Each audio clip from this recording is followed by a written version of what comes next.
Yo, what is up, YouTube? Today I'm going to be going over a product of array except self. It's a medium problem on LeetCode. I think a few people have asked. Facebook, yeah, this is really popular with Facebook and Amazon.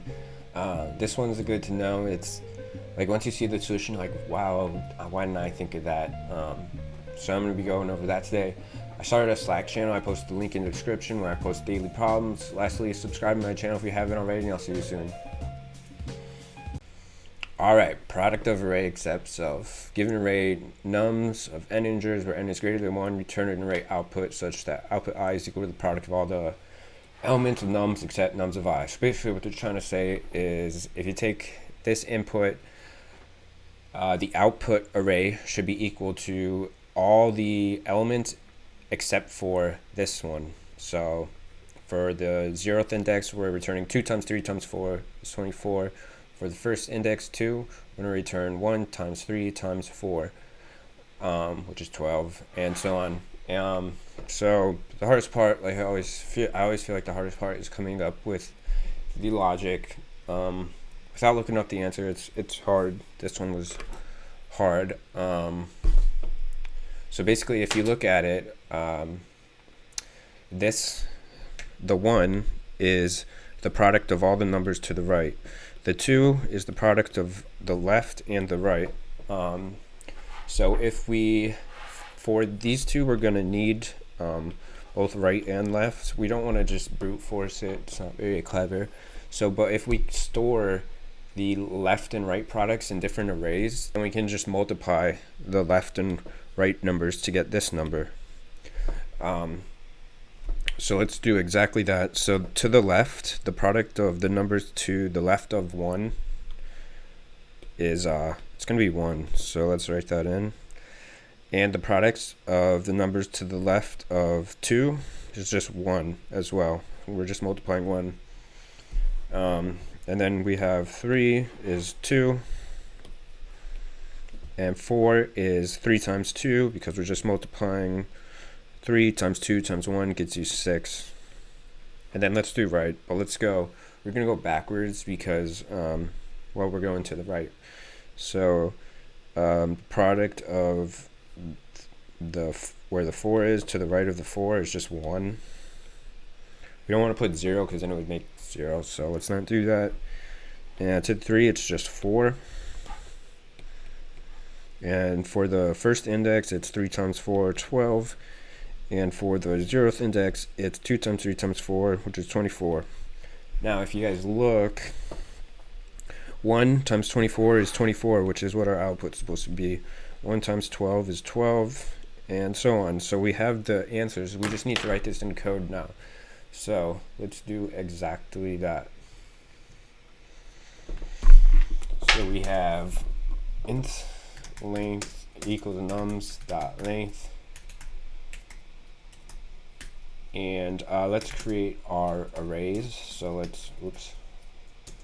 we're gonna have a left, and they wanted our answer array to be output. So we'll do that equals new int and length -1. I believe it's -1. Yeah, it should be. Equals new int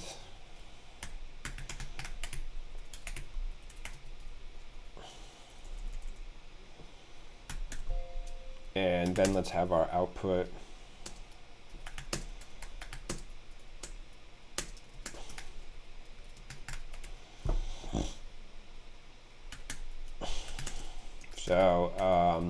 actually we want to set the left, remember we wanted to set the left index just to 1 and the last index and right to 1, so let's do that. So left 0 equals 1, right length equals 1, and then let's do left. So let's fill the left. So we're going to start at 1 because we already did the 0th index. I, that's then length.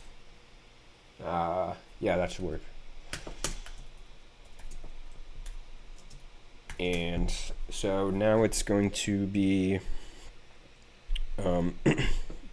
nums, so left of I equals, so we're multiplying this, we're setting the number here, it's going to be this times this, I believe. Let me double check. Yeah, because we're storing the previous, okay, yeah, that's right. So nums of I minus 1 times left I minus 1. And it's because we're storing this number is, or let's say this number is the product of the numbers that came before it in input. So that's why we multiply these two. We don't have to go loop all the way back. It saves us time when we store it, when we just reach backwards. And let's do that for, oh, this is the right loop.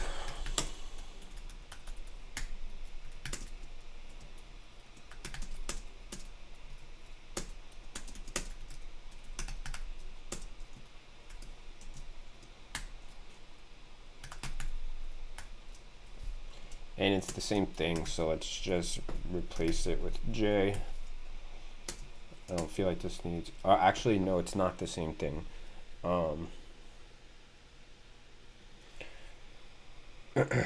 We're going to go backwards. Length minus 2, we already have length minus 1 set. So this is going to be greater than or equal to, because we want to fill the equal, we want to fill the 0th index, and we're going to minus minus. So, and this is actually going to be J plus 1. So it's not the same thing. I had to catch that. And J plus 1. And then we just want to fill the output. So the output, I'm going to look at my whiteboard, is, oh yeah, we're just multiplying right times left. So we can start at 0 this time, and n less than length.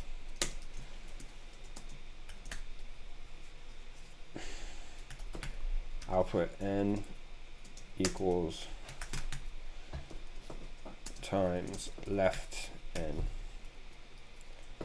And then we just need to return output. And let's run that. Oh, out of bounds at line 9.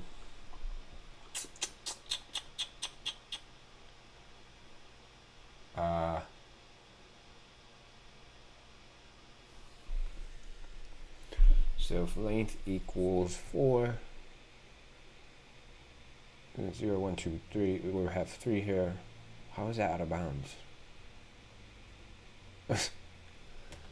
Length minus 1 equals 1. I'm telling you, it's set. The fuck? Alright, let's figure this out. Let's try. This is not gonna work, but yeah.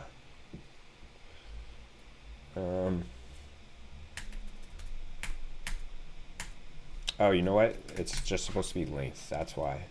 So I did have this right. The setting, it's saying 4 numbers. Okay, that was a stupid mistake. Sorry, guys.